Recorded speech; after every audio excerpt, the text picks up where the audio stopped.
Boa noite, queridos irmãos, a paz do Senhor a todos. Espero que estejam desfrutando da graça, da paz, da presença do Espírito Santo. Estamos hoje novamente dando continuidade ao nosso estudo sobre Jesus e o Covid-19.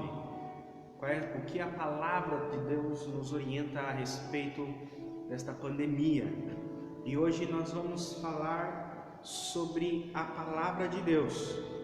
Temos aqui argumentado, temos aqui explanado que devemos ouvir o que Deus diz, devemos ouvir qual é a palavra de Deus para esse momento de pandemia. E nada adianta, parar para ouvir a voz de Deus se não confiar, se não entender que a palavra de Deus é válida. Muitos não acreditam na Bíblia como palavra de Deus. Muitos acreditam que a Bíblia é apenas mais um livro, apenas assim como um livro de poesia, assim como um livro de Max Lucado, Dom Casmurro. Esse é apenas mais um livro, e nós cremos e entendemos que esse livro ele é sobrenatural. É um livro sim escrito por autores humanos, mas é um livro que a própria Bíblia diz que ele é um livro inspirado por Deus, ou seja, o autor deste livro, ele é tanto humano como divino. Não foi somente homens que escreveram, mas homens guiados por Deus, homens inspirados por Deus, homens que tiveram essa inspiração vinda de Deus. E vamos argumentar isso então, que é necessário crer na Bíblia como um livro sobrenatural. É necessário crer na Bíblia como palavra de Deus, ou seja, como voz de Deus. Senão de nada adianta esta série que nós estamos fazendo, esse estudo que estamos argumentando a respeito do Covid-19. Muitos podem, não são irmãos, não são da igreja, e como eu já argumentei aqui algumas outras semanas, que a palavra de Deus não é como a mídia, não é como os jornais, que só nos dá probabilidade, mas ela nos dá uma palavra sólida. E agora, se não crermos na solidez da palavra de Deus, de nada adianta. Então eu gostaria de abrir alguns textos com vocês hoje. Vamos apenas dar uma explanada rápida em alguns textos, para a semana que vem voltarmos novamente à questão da pandemia. Mas pense comigo um texto, Salmo 94, 19. Diz assim: quando a ansiedade já me dominava no íntimo, o teu consolo trouxe alívio à minha alma. Quando a ansiedade já me dominava no íntimo, o teu consolo trouxe alívio à minha alma. Você pode também trocar essa palavra ansiedade por medo. Esse texto então está dizendo que quando o medo, a ansiedade tenta nos dominar a alma, o consolo de Deus que traz alívio. Então, como vamos obter esse alívio? Como vamos ter acesso a esse alívio de Deus? Em meio à ansiedade, em meio ao medo, ao caos causado pelo Covid-19, essa pandemia, como teremos acesso a esse alívio da parte de Deus, se não crermos que a palavra dele nos consola? Muitos querem ser consolados por Deus, mas têm dificuldade em crer na palavra de Deus, têm dificuldade em crer na Bíblia como um livro sobrenatural. Primeiro, por quê? Porque a própria Bíblia, ela fala dela como não um livro qualquer, como palavra de Deus. E sendo ela a palavra de Deus, ela dá algumas características a respeito da palavra de Deus. Uma dessas características, vamos abrir alguns textos hoje, tá? Preparem aí os dedos de vocês, ou se não, prestem bem atenção. 1 Pedro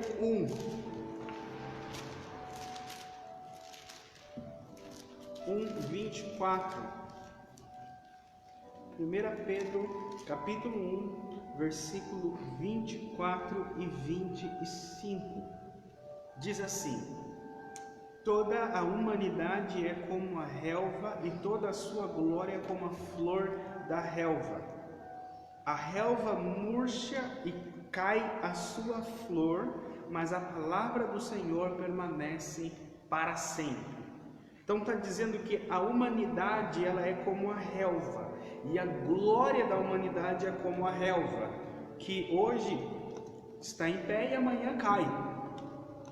Está dizendo aqui que a humanidade, os nossos conselhos, os nossos estudos, a nossa tecnologia, a nossa vida, ela é como a relva.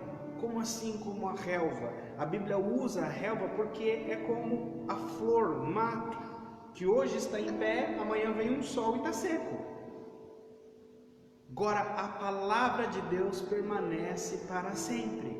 Então, quando confiamos na palavra de Deus, na Bíblia como a palavra de Deus, ela entendemos que é uma palavra que permanece para sempre. Ou seja, eu, pastor da Brasil para Cristo Mariporã Centro, Johnny, 29 anos, daqui 50 anos eu vou estar com 79 anos e a palavra do Senhor continuará a mesma, os textos bíblicos continuarão os mesmos, o poder, a utilidade continuará os mesmos. Eu vou morrer, se passará 100, 200, 300, 400, 500 anos e os versículos bíblicos, a palavra será a mesma.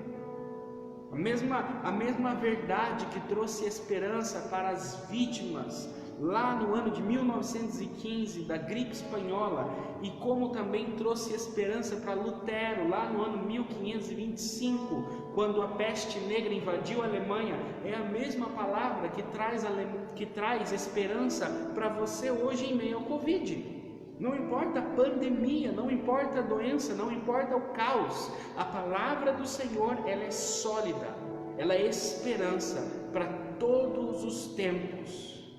A tecnologia, nós tivemos aí, nessa semana, a Musla Tesla, nos Estados Unidos, que enviou uma nave tripulada à Lua, e não faz diferença.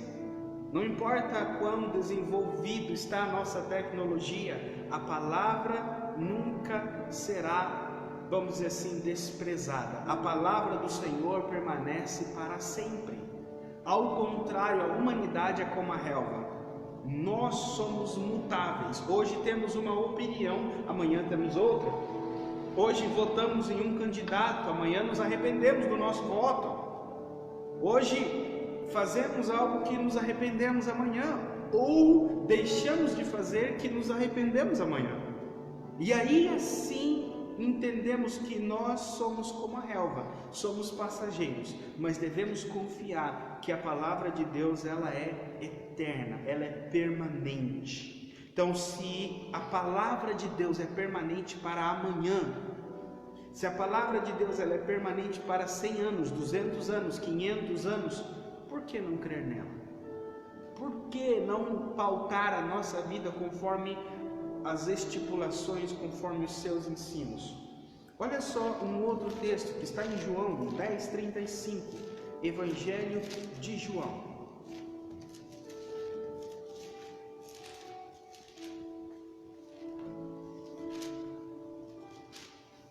João 10:35 diz assim: se ele chamou deuses aquele a quem veio a palavra de Deus, e aí diz assim, e a escritura não pode ser anulada. Só essa parte B, está dizendo que a Bíblia, a escritura não pode ser anulada. Na versão Almeida diz a escritura não pode falhar. Então, a Bíblia, ela requer para si mesma o título de infalível. Infalível, ou seja, ela não falha. Em todos os conteúdos que ela argumenta, ela tem a razão última. Em todas as áreas da vida que ela proclama uma verdade, proclama uma opinião, a opinião dela é tida como perfeita e verdadeira. É isso que a Escritura entende, é isso que a Bíblia diz quando a Bíblia não falha, quando a Escritura não falha, é o que a palavra dela é a palavra última. Não existe contra-argumento contra a Bíblia. Não existe quando alguém fala assim, não, temos a opinião bíblica, agora vamos procurar a opinião do presidente tal, vamos procurar a opinião do líder religioso tal, não há necessidade de procurar alguma opinião, se temos a opinião fundamentada e bem interpretada das Escrituras.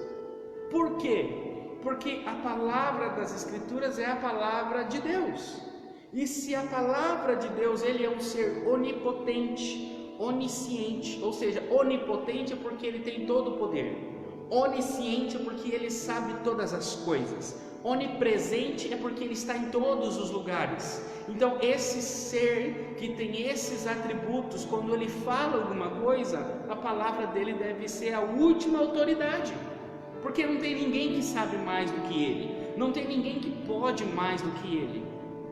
Por isso devemos dar atenção ao que ele diz. Salmo 19:9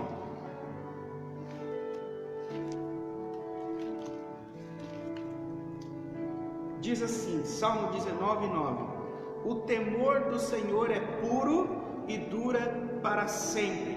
As ordenanças do Senhor são verdadeiras e são justas. Está dizendo aqui que as ordenanças, as palavras, o que Deus ordena, o que Deus orienta, ela é uma ordenança pura e dura para sempre. Está dizendo que pura significa que é livre de algum má intenção. Ou seja, Deus, quando ordena, quando ensina, quando fala na sua palavra, a palavra dele é pura, as ordenanças dele é livre de alguma má intenção de Deus, é livre de egoísmo, é livre de algum sentimento ruim ou maldoso por trás das suas palavras. Salmos 119, 152.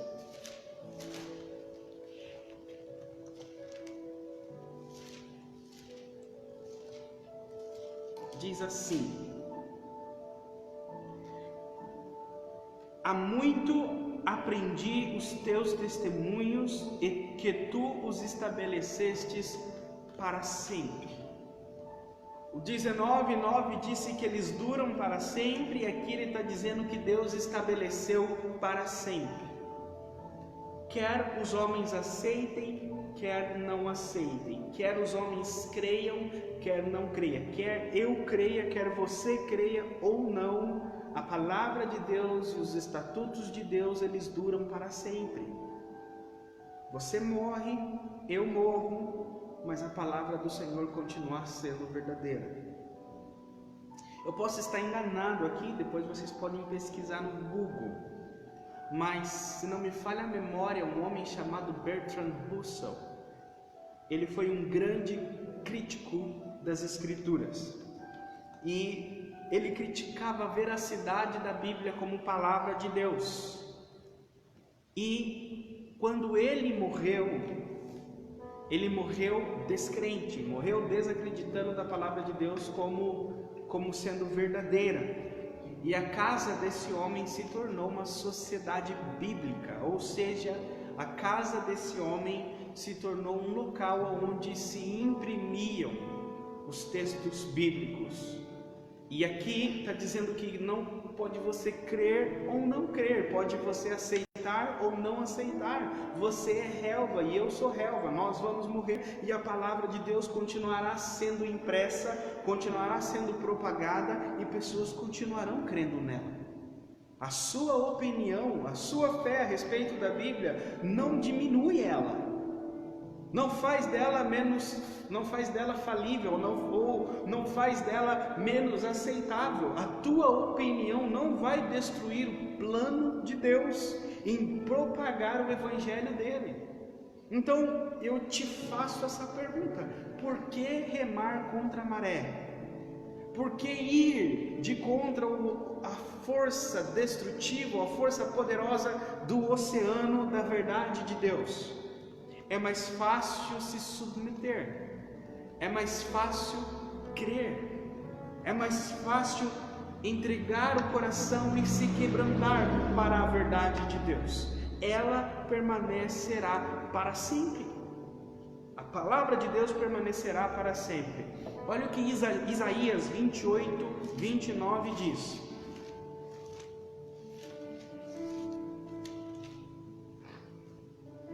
Isaías 28, 29. Isso tudo vem da parte do Senhor dos Exércitos, maravilhoso em conselhos e magnífico em sabedoria. Maravilhoso em conselho. É interessante, posso estar errado agora, que esse versículo eu não anotei, eu estou indo de cabeça. Se eu não me engano é Isaías 9, que ele dá um título como maravilhoso conselheiro. Isaías 9, 6, dizendo que um menino nos nasceu. Está falando aqui da divindade de Jesus, da divindade do Filho de Deus. Um menino nos nasceu, um filho nos foi dado. E aí está dizendo quais eram as características desse menino, desse filho, de Jesus. Ele será chamado maravilhoso conselheiro, Deus poderoso. Algumas versões diz Deus forte, Pai eterno, príncipe da paz. Ele será conhecido como maravilhoso conselheiro. Isaías 28, 29 diz que ele é maravilhoso em conselho. Grandes reis no passado, eles tinham um trono poderoso, tinham um trono forte, porque eles tinham bons conselheiros. E não eram apenas um conselheiro, mas eles tinham vários, eles tinham um grupo de conselheiros, e eles eram conhecidos por sua sabedoria. Então, um homem que é conhecido por reinar bem no Antigo Oriente, nas Escrituras, eram reis que não andavam de acordo somente à sua vontade. Grandes reis eram reis que tinham conselheiros. Ou seja, a Bíblia mesmo fala que a sabedoria está na multidão de conselhos. E esse texto aqui então diz que Deus é um conselheiro maravilhoso. Você procura conselho de quem a respeito de como agir nessa pandemia? Você procura conselho onde? A respeito de como reagir em meio à crise no seu casamento, em meio à crise financeira, econômica, em meio a essa crise pandêmica na saúde. Aonde você busca conselho? No Datena? É lá que você está se aconselhando? É no G1? Você deve buscar o seu conselho em um conselheiro maravilhoso. Não busque o seu conselho em homens que só sabem criticar outros homens a respeito de política e coisas visíveis. Somente Deus enxerga além da política. Somente Deus enxerga além do coração humano. Deus sabe todas as coisas e Ele nos aconselha nas suas Escrituras como devemos agir, como devemos reagir, como confiar, como andar, como viver, como pensar. Pastor, como assim? De novo, vou da minha cabeça, se eu não me engano está em Filipenses. Em que você anda pensando? Você pensou muito em que hoje? Que dia que vai cair o seu auxílio emergencial? Você pensou em quê? Você pensou em quantas mortes teve pelo coronavírus hoje em São Paulo, no Brasil? Você pensou em quê? Nas contas que você tem para pagar? No seu dízimo que você não deu mês passado, que você passou dificuldade? Em que você pensa? O que está passando na sua cabeça nesse exato momento? Olha o que Paulo diz. Deixa eu ver se eu acho aqui.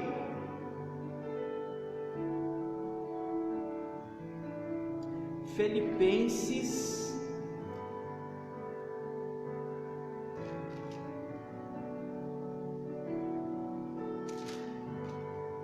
capítulo 1.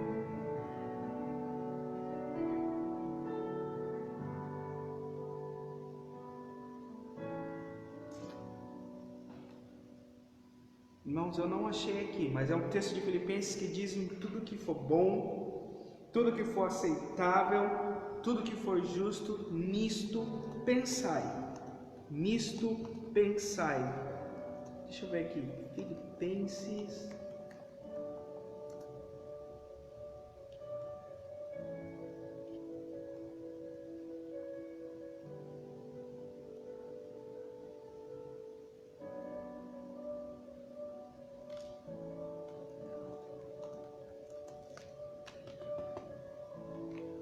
4:8. Obrigado, pessoal. 4:8. Filipenses 4:8 diz assim: finalmente, irmãos, tudo que for verdadeiro, tudo que for nobre, tudo que for correto, tudo que for puro, tudo que for amável, tudo o que for de boa fama, se houver de algo excelente ou digno de louvor, pensem nessas coisas. Tudo que for bom, verdadeiro, nobre, correto, puro, amável, boa fama. O que as pessoas ficam pensando, meu Deus, nesse momento de pandemia? Só pensam em coisa ruim. O que será da economia? O que será das igrejas? O que será da minha família? Gente, pense no que for bom, no que for agradável. Pastor, mas aí eu não entendo isso. Como que eu vou pensar em coisa boa se está cheio de coisa ruim à minha volta? Você quer que eu me desconecte desse mundo? Não. Isso quem não conhece Deus, quem não entende Deus e quem não vive a palavra de Deus. É como uma pessoa que se enche de remédios, se dopa para que fique imune à realidade à volta dela. Vocês sabem, vocês devem saber conhecer pessoas que se enchem de remédios, de entorpecentes, remédios de tarja preta, e você conversa com a pessoa está com sono, está aérea, não está nessa vida. Para que ela faz isso? Para sair do meio dos problemas, para sair da tempestade desse mundo. E o que a Bíblia fala é que, se você confia na palavra de Deus, se você crê na palavra de Deus, se você ouve os maravilhosos conselhos de Deus, ainda que você viva em meio ao caos, ainda que o seu corpo, sua família, sua conta bancária, seu casamento esteja em meio ao caos, o seu coração, a sua alma está nos céus, nas alturas, na paz, na soberania de Deus, no controle de Deus, no poder de Deus, guardado pelas mãos soberanas de Deus. Você não está aéreo, você vê a realidade como ela é, você anda, você faz, você pensa, você age, mas você não se desespera, você não reage. Essa é a questão. Você entende, você vê, mas você não reage de acordo com o mundo, com o caos. Olha só, Salmo 33:11.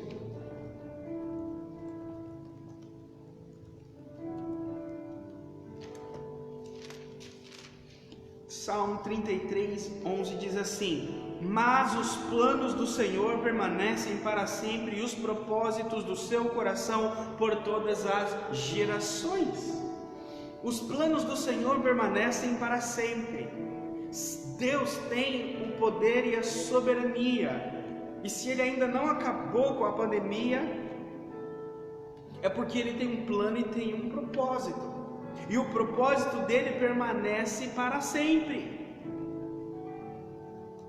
Então, não podemos, vamos dizer assim, frustrar os planos de Deus. Ninguém pega Deus desprevenido. Ninguém age ou faz algo que Deus já não esperava que alguém faria ou agiria. Então, os planos de Deus duram para sempre. E isso é uma ótima notícia para você. Significa que Deus tem um plano hoje sobre a sua vida. Deus tem um plano hoje sobre a minha vida, sobre a economia, sobre o Brasil, e o plano dele dura para sempre. Olha que glória! Olha que glória que o plano de Deus para as igrejas do Brasil dura para sempre. Olha que glória que o plano de Deus para esta igreja, o Brasil para Cristo Mariporã Centro, dura para sempre. Entra pastor, entra ministro, sai ministro, não importa quem está aqui, quem passará por aqui, o plano de Deus para esta igreja, para este povo e para todos os povos dura para sempre. Apenas entenda que plano é esse e viva esse plano. Samuel 22, 2 Samuel 2 Samuel 22, 31. Diz assim: a palavra, parte B do versículo na NVI diz assim, ó, a palavra do Senhor é comprovadamente genuína. Genuína. A palavra de Deus é comprovadamente genuína. Ou seja, algo genuíno é algo, vamos dizer assim, que não é misturado. É algo verdadeiro, é algo puro. Salmos 119, 103. E vamos partir para o final. Diz assim: como são doces ao meu paladar as tuas palavras, mais que o mel para a minha boca. As palavras de Deus, elas são doces ao nosso paladar. Esse texto aqui da Bíblia está dizendo que quem confia, quem espera no Senhor, essa pessoa, ela sente a doçura nas palavras de Deus. Não vê a Bíblia, não vê a palavra de Deus apenas como uma ciência, como um livro, com lógica, mas sente prazer, sente o mel, sente a doçura, sente ternura, sente amor no coração através da palavra. E o último texto que eu gostaria de deixar para você nessa noite está em Salmo 34, 8.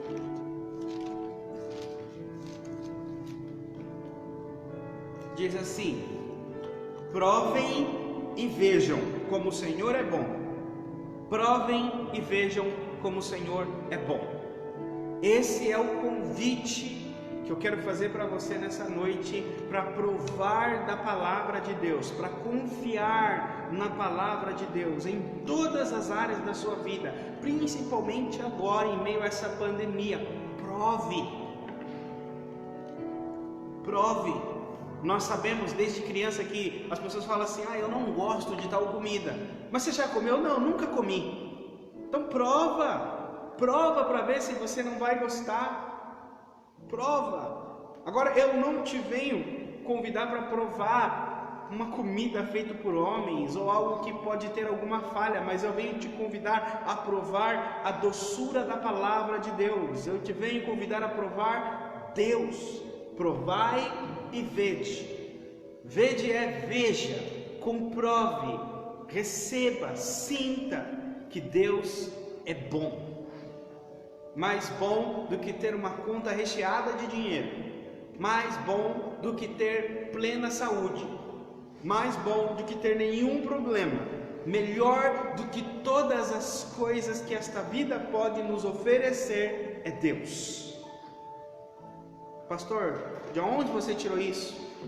Simples, a Bíblia nos ensina que homens, principalmente lá em Hebreus capítulo 11, a galeria dos heróis da fé, homens que negaram os prazeres dessa vida, tudo que essa vida podia oferecer de melhor, eles abriram mão por confiar e esperar em Deus, ou seja, trocaram essas coisas por Deus. Homens que nos mostraram que Deus é melhor do que a vida. Gostaria de encerrar aqui, fazer uma oração com vocês, já te convidar a não ir embora, tá? Dê uma saidinha, vá no banheiro, toma um cafezinho e volta, porque nós vamos ter o nosso culto às 20 horas. Teremos aqui 2 louvores e vamos também ter uma ministração da palavra, tá bom? Se você está nos visitando hoje e você está acompanhando essa terceira live sobre Jesus e o Covid, não deixe de ver os outros episódios, não deixe de olhar na página da igreja e conferir. Se você está passando aqui, você ainda não curtiu a nossa página, você ainda não tem compartilhado o nosso conteúdo, não deixe de fazer isso. Curta a página, siga-nos também, a página da igreja, compartilhe, comente, né? Dê um joinha aí, dê um coraçãozinho, e diga para o Facebook aí que o conteúdo da nossa página é um conteúdo relevante, é um conteúdo que edifica, para que o Facebook possa aí espalhar e compartilhar com outras pessoas. Amém? Deus abençoe, a paz do Senhor. Espero vocês no culto daqui a alguns minutinhos. Até mais.